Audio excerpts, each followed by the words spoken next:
He next Fun time. So he is coming up on you now. Kendrick, you could, yeah, you're in range. You could do an attack of opportunity there. How do I? And because, well, let's see, your companion isn't Stab him within with your 5 knife. feet, so no sneak damage. But yeah, you can attack him there. How do I do attack of opportunity? Just do a go to regular. your Oh, I'm easy sorry, just a attack. regular attack. Yeah, Yeah. you could use your short sword or your dagger, whatever you have. I think I'll use my. Okay. So number 3 comes up on you. All right, Baird, you are getting a, first off, an attack there. Wait, should I have rolled at this point? I shouldn't have. No, that's fine. You can roll. Okay. So let's see what you did. Kendrick, you definitely hit. All right, you sever one of his arms and drive it up into the body, and as you're pulling your sword out, it's still trying to scrape its way out of the situation, and it kind of looks up at you. It rolls its head up towards you like it's like some kind of macabre swimmer, as it's doing a stroke in the water, and it looks up at you and it tries to bite at your sword, but then it just kind of continues to try and drag itself away. He can eat Or my at least sword. that's what it looks like it's doing this round at this point. I'll let him eat my sword. Yeah. So does that hit you, Baird? 4 hit points? 4 down, Or, yeah. The 16? Okay. So 16 hits. Let's see here. You already did the damage. 4 bludgeoning. Yeah. You see it? Yeah, I see it there. Okay. All right, so that one has hit you once there. That guy should be running. He'll run away, yeah. Yeah, okay, I'm going to need to click turn is that. Oh, I see. One with second. Let me grab the guy. There he is. Okay, so now he moves off. 2, 3, 4, 5, 6, 7, 8. There you go. Wow, he moves far. Well, he double moved, so he's booking it. All right. So let's see here. That puts us at, all the zombies are gone. Where have all the zombies gone? Silas, you're up now. Okay, so first thing I'm going to do is throw up some light. Okay. And it says it's an action, but it's not an attack, right? It's just an action. Well, it's a spell, so I mean you're actually, yeah, you're casting a spell, so that's going to be your action. Super K, nice. So yeah, casting a spell is going to be an action. So after that, you can do a move if you want. Nah. But it's gonna, at this point, that zombie that kind of took off is back into the darkness. I mean, you are. Oh, can I see this zombie? Actually, you know what? I'm looking at the distance right now from the thing. Yeah, you're in darkness at this point. Yeah. All right. So I'll put up some light, and that's all I can do. Yeah. All right. So do you want to move or shift out of the way, or you're good? Okay. All right. So when it plunged into darkness after that spell went off from Barrett and the glowing embers from his spell dissipated, for Kendrick and for Barrett, everything is in dark vision. So it's kind of like this grainy, gray, black and white type of view of the world. But then Silas throws up some light, and it starts kind of bringing it outward. And Silas, you notice that the zombie that's in front of Baird kind of like brushes at his own face, like as though, what the hell is that, that kind of thing, like it's getting distracted a bit. Okay, Super K, you've got a zombie that's kind of clambering along the floor right now in front of you. So one arm missing. Time to curb stomp a zombie. Is it time to roll again? Yeah. You'd want to roll an attack at this point. Okay. The target's not so much that it's like it's moving. You're going to get a bit of not an advantage, but you're getting. Actually, no, I'll give you an advantage on it. You've got one arm, and that's how it's mobile. I'm just going to hit him with the short sword again. Okay. Oh, ouch. That's not good.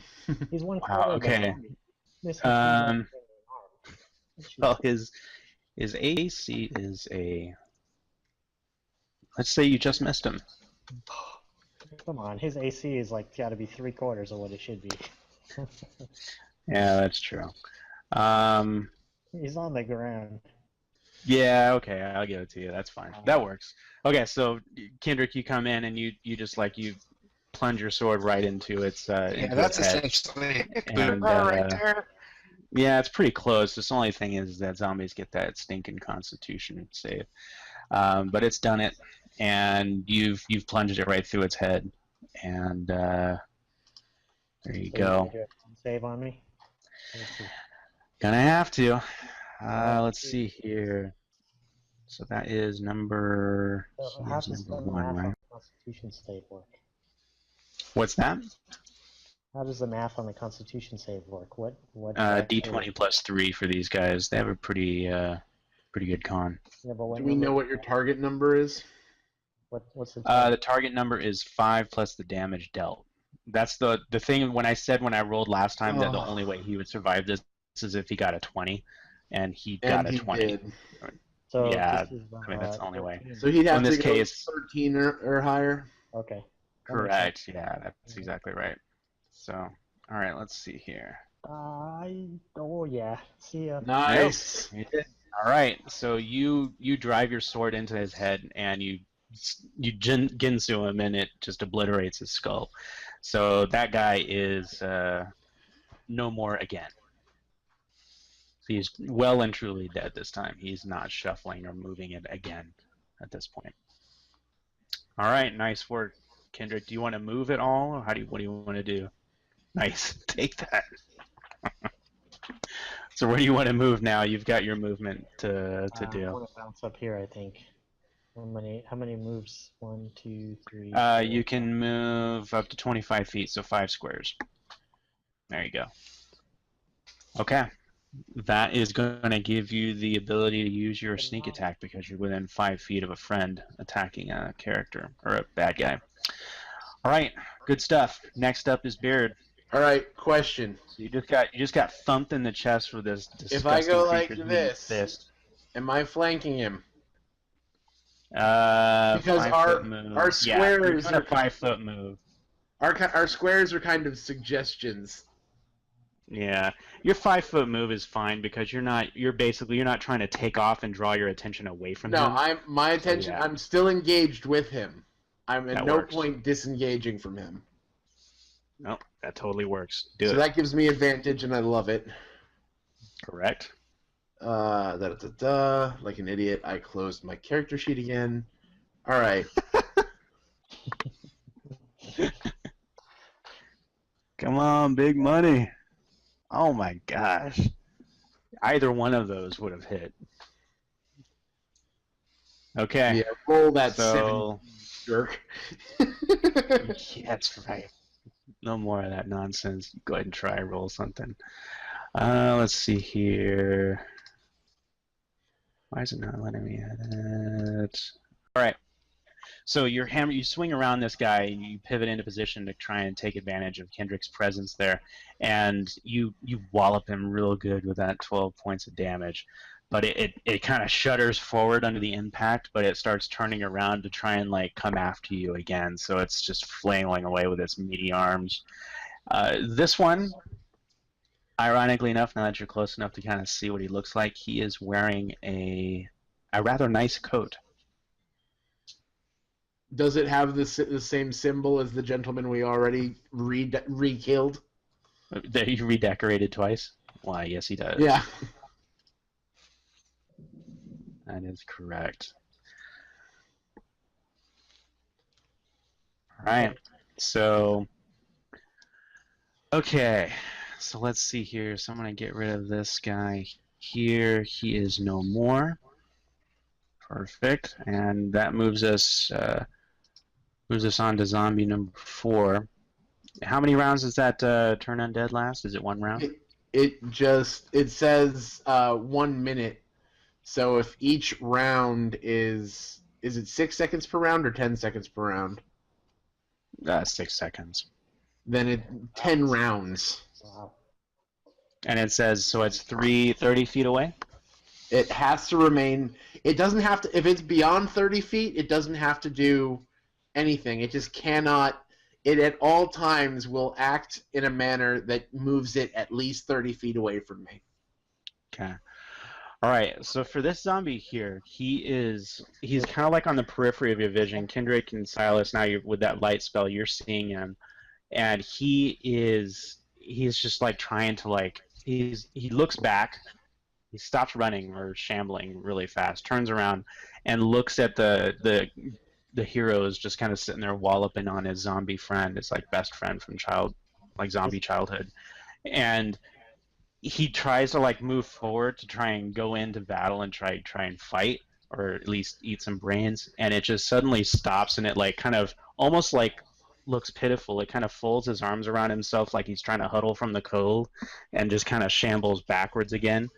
And then he blinks and then looks again in your direction and looks hungry again and then starts moving forward and then just happens again. And he just can't understand why he can't move forward and why he's so afraid. So, yeah, poor zombie. Yeah, poor zombie. He can't eat our face.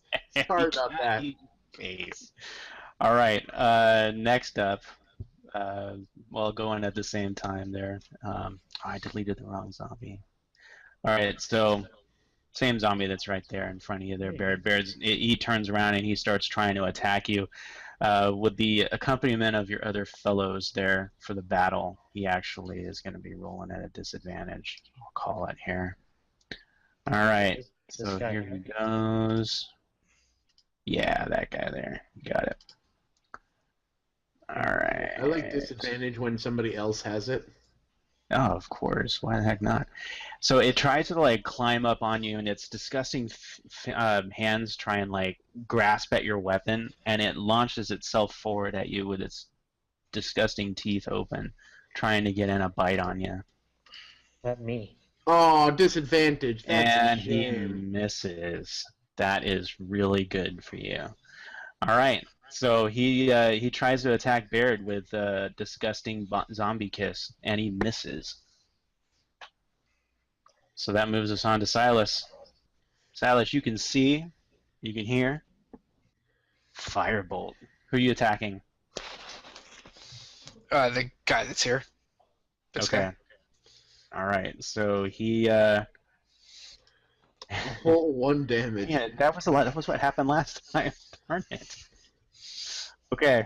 All right. That zombie gets hit, and it like burns forward, and you see like the zombie is like kind of reaching up for you, Baird, and trying to take a bite of you. And as it kind of backs up, you see the strange kind of glowing embers of fire kind of burning inside of its mouth, and then it kind of glows out of its eyes. Yeah, only slightly, and it kind of shudders under the damage and everything. All right, Kendrick, you're up. All right. Yeah, combat advantage. Doing a All right, yeah, you got an advantage here. Stabby.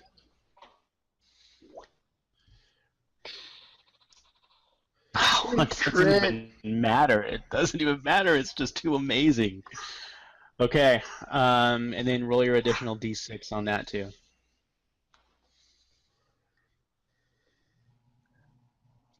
Okay. Hey, it wasn't 1 for a change.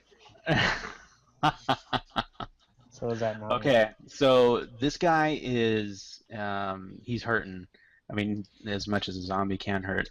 But so Baird, you come in, or Silas, you come in and you waylay this thing with, or you hit this thing with a firebolt, and then Kendrick spins in with his short sword and attacks and thrusts it straight through its back, ripping upwards and then back downwards and causing his left leg to fall loose from the hip socket, and so it starts kind of collapsing down onto the ground, and it plants it down. And it has this kind of strange, awkward motion as it's trying to kind of reach up and still attack Baird, because for some reason it really hates that dwarf. So did I just do 14? No, you did 9. Yeah, you did 9 damage on that. The 1d6 wasn't for the sneak attack; it was for the crit roll.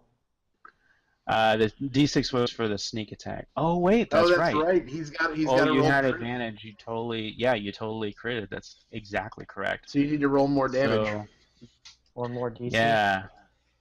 It's Oh, whatever for whatever your attack die is. Yeah, it's a D6. Let me double check. Yeah, it is. Yeah. Oh, yeah, that's helpful. Okay. So when you score a critical hit, you get to roll extra dice for the attack damage against that target. You don't get to re-roll your sneak attack, but No, I get that. yeah, you get to roll a second dice. So it's 7, All right. 9, 11. So another 2. Okay. So that's 11 points that you hit up on him. Nice work. Thing's gotta All be right. dead by now. Well, no. It actually falls down. So your damage, like your sword was still in there, and you see how much damage you did when you popped its head out or its leg out of socket, and you drive your sword upward, and with the hilt of the sword, I'm kind of representing the critical here. With the hilt of the sword, you cave in the back of its head, because again, it's just that rotten, disgusting flesh here. But as zombies are wont to do, they have that never give up attitude that DMs just love. So that's 11 plus 5. Oh, he does not make it. He just barely didn't do it. He just 5, barely. So Yeah, so it would be a 16 he'd need to get. So yeah, you knock him out. He's dead. Dead. Deader, undead than undead. Dead. Okay, Baird, you are up next. do I have a move now? Can I move? Oh yeah, that's right. Kendrick, you do have a move. Because I want to 1, 2, 3, 4, 5 head this way. Bingo. This guy All right. can't get any closer to Baird, but I can get closer to him, right? So That is correct. So, all right, so we're moving over on the map there a little bit. Liking it. Okay, so see another gate over there. yeah, there is another gate that is there. So let's go ahead and reveal this. There you go. Okay, so you have moved in that direction successfully. Okay, we're up to Baird. Baird, you are up. All right. I'm gonna bust out something I haven't done yet because it is a level 1 spell, so it is one of my. I try to save my spell slots because you don't know when we're gonna get to rest. But this sucker personally offends me. I have a thing against the undead. I'm actually gonna pop my inspiration. All right. And do a little spell called Guiding Bolt. Guiding Bolt.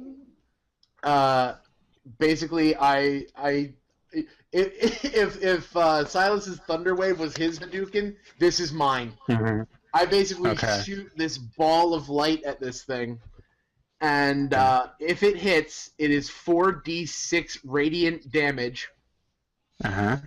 And if that doesn't kill him for some reason, the next attack against it gains advantage. Love it. Throw it, baby. Ranged spell attack. Let's see if I think I might have gotten the thing together. Yeah. Oh! That was 46. A 4, 2, 2, and a 3. Well, you know what? Not bad. Not bad. Okay. So you step forward. I'm assuming you step forward, or maybe you do it right from where you're at. And hold on. Oh, never mind. I would hit anyway. Advantage would only. Yeah. Here, let me roll it just in case it crits.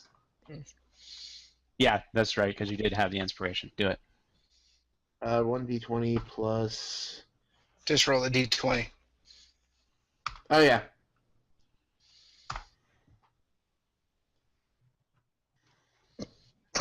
No. Okay. No. So everything proceeds as normally.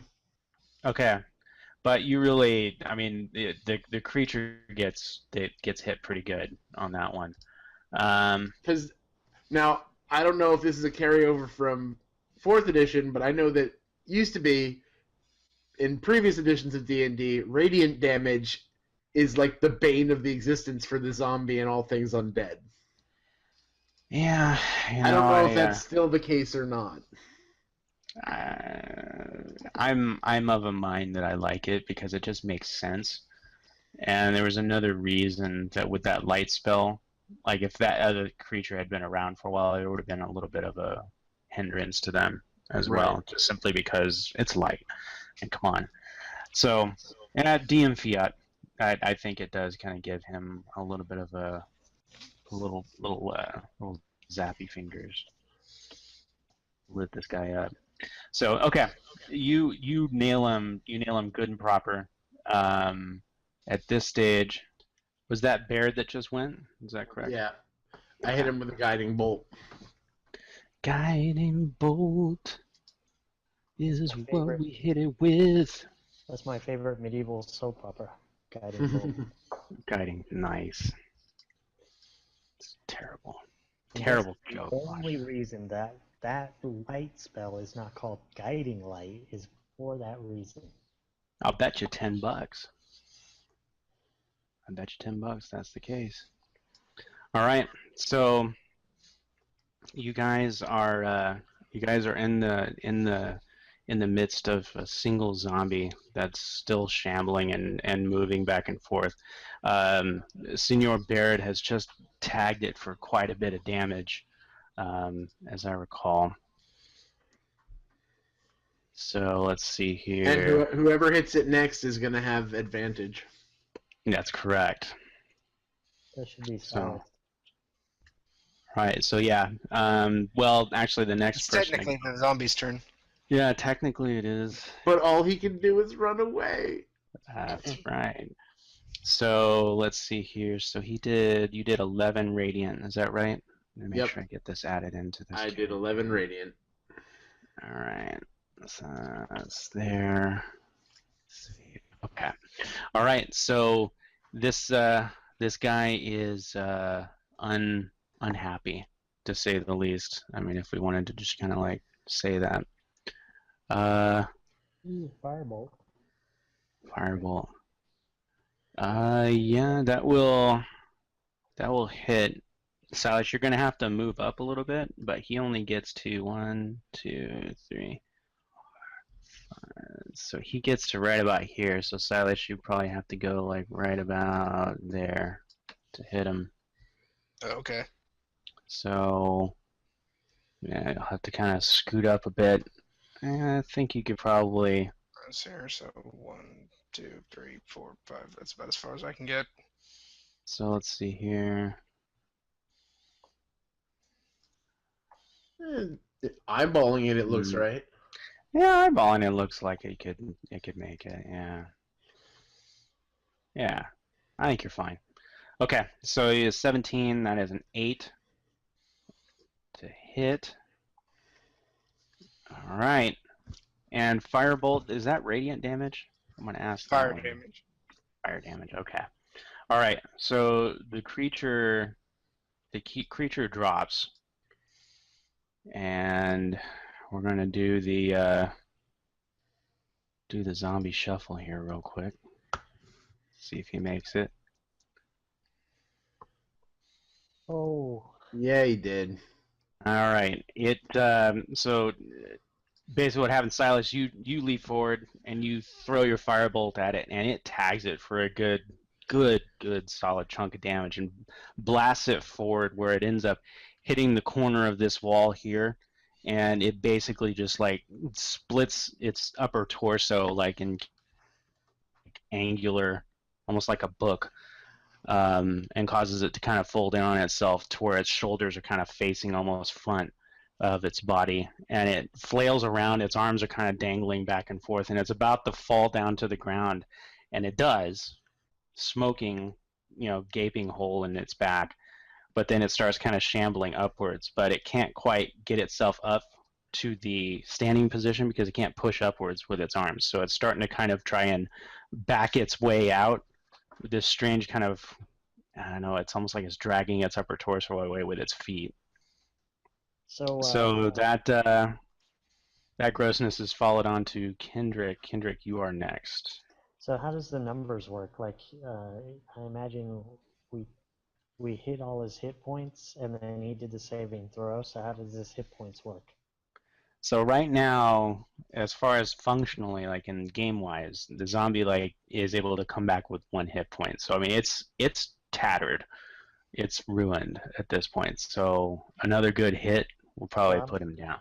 2, 3, 4, 5 here. Yep.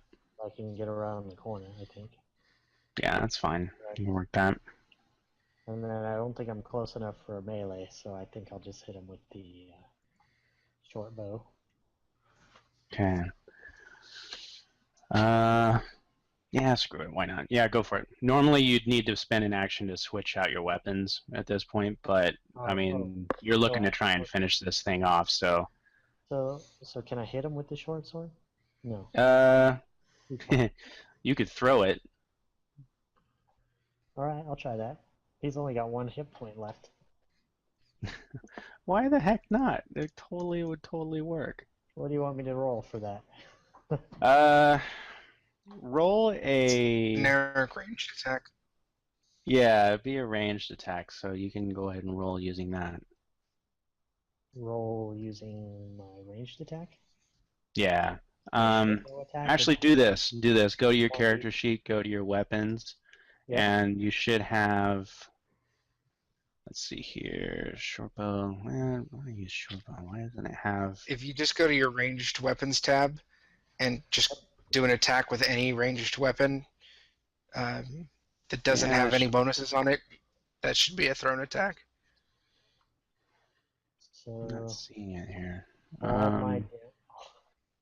All my ranged weapons have damage bonus. Yeah, just do it. So just click on a blank ranged weapon. Yeah. Damage to attack. Okay. All right. Kendrick comes around the corner, takes his short sword, and flings it at this thing, and nails it in because it's kind of like stooped over on itself, trying to like walk, but its torso is hanging down and it's folded at a weird angle because it hit that corner real hard. And your sword like buries itself in its back, and it falls again to the ground. And let's see how we do here. It's only gonna have to hit 7 or higher. Oh my gosh! Now he's got my sword. Your sword kind of like slurps out of its back and like clatters to the floor as it tries to like drag itself backwards. Okay, Beard, it's come back. It's a freaking mess right now. I mean, it's just gooey, like disgusting, coagulated, like blood is like just brown, disgusting, and it's just all over the floor. How far can you get there? Well, if we go by their... We're not going by the measurements there, unfortunately. That would be awesome, because that would put me right there. Yeah, you go right up there, just like pee off on his head. Let's see here. 1, 2, 3, 4, 5. You could go here, and you'd be able to see him. And then I can Sacred Flame him. There you go. And that would be what kind of damage? Sadly, I think Sacred Flame is fire. I'll double check. Why? Because it says flame in it? That's not even right. Cast it, baby. Oh, wait, no. I do. You have to duck out of the way. No, it is radiant. It is radiant damage. I think we might have our first. Come on. Don't roll a 20. Don't roll a 20. Yes! Okay. So your flame bursts out at this thing, and it just engulfs this creature, and it collapses in a heap. And ruin once it's and it is no more. It is absolutely no more. And so right as that okay, the first thing I want to do is, do we hear any more shuffling? Okay. The place is eerily quiet. You guys can do, all of a sudden the moaning and everything has stopped. Yeah, you guys can do a perception check if you want. I definitely want. Okay.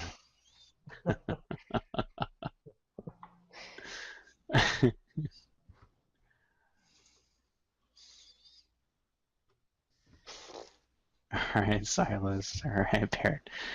Kendrick, you're looking down at your sword as you're picking it up, your sword, and you're just like, this is disgusting. Oh my Gosh. You don't hear anything. You don't hear anything else right now. But as you guys are looking southward beyond here, let's do this. I'm gonna go ahead and bring us over to the other map. So that is gonna entail me. I think that means I have to remove you from this one. So I'm gonna delete your characters here. Don't worry. Well, before I think we should probably wrap this thing up. Oh yeah, absolutely. Map wise is map wise. So what I want to do though is I want to make sure that I go over to one that's fairly well preserved, like that one you said had the nice looking jacket, and I just want to cut off the symbol. Well, so you don't necessarily have to do that, because if you recall when we did the Thunder Wave, there was articles of clothing that got blown down the hall. So yeah. So as you guys are investigating that, you. I just want to make sure that we leave with at least one article of clothing, or a piece of cloth, or something that has that symbol on it. You can get an article of clothing that does not have any disgustingness on it. That would be the ideal, because if there's a clean option, Baird's taking the clean option. Yes, absolutely. So yeah, so think about that. You know, something to kind of get in your head there to understand is that every single one of them had some clothing that was kind of, articles of clothing and stuff. And you noticed on the ones that you did fell, except for this one that burned up, the last one that you killed, that you end up seeing the same symbol on there, the House of Rule. And the symbol is, let me check the notes here. Symbol is basically a wild boar, a silhouette of a wild boar, like the Old English style motif. Wild boar, and the background has arrows crossed. All right.